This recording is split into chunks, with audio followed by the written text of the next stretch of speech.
ढोलकपुर सूरज के नीचे पनपता है। एक शांत जीवन की तस्वीर, जब तक कि एक किसान की चीख शांति को भंग नहीं कर देती। मेरी फसलें गायब हो गई हैं। किसान की निराशा भरी चीख गूंजती है, क्योंकि एक महिला निराशा के स्वर में शामिल होती है। मेरा सामान चोरी हो गया है। जैसे ही ढोलकपुर में अराजकता फैलती है, राजा इंद्रवर्मा की चिंता और गहरी हो जाती है, जिससे उनका महान चेहरा उदास हो जाता है। राजा इंद्रवर्मा की आवाज दरबार में गूंजती है, जो इस रहस्य को सुलझाएगा उसे इनाम मिलेगा। छुटक, राजू, जग्गू और कालिया ने उत्साह से एक दूसरे को देखा।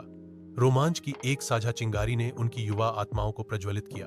राजा के वचनों से उत्साहित होकर छोटा भीम और उसके दोस्त उत्साहपूर्वक जंगल की ओर बढ़ते हैं। घने जंगल में जग्गू को एक प्राचीन ढोल मिलता है, जिसके रहस्य जल्द ही खुलने वाले हैं। जैसे ही ढोल की प्राचीन लय हवा में भरती है, धुआं घूमता है और एक छोटा जिन्न प्रकट होता है, जिन्हीं घोषणा करता है, मैं इस जादुई ढोल का संरक्षक हूं। जो कोई भी इसे बजाता है, उसकी सभी इच्छाएं पूरी होती हैं। भीम जंगल में सतर्क खड़े हैं, क्योंकि चोर किरात रात में गायब हो जाता है। किरात ढोल बजाने के बाद अपनी संपत्ति के साथ फिर से प्रकट होता है, फिर गायब हो जाता है। भीम किरात पर साये की तरह चुपचाप घने जंगल में आगे बढ़ रहा है। किरात के ढोल की आवाज से जंगल गूंज उठता है। भीम अचानक किरात से ढोल छीन लेता है। जिन्न घोषणा करता है, अब यह ढोल किसी लालची व्यक्ति के हाथ में नहीं जाएगा।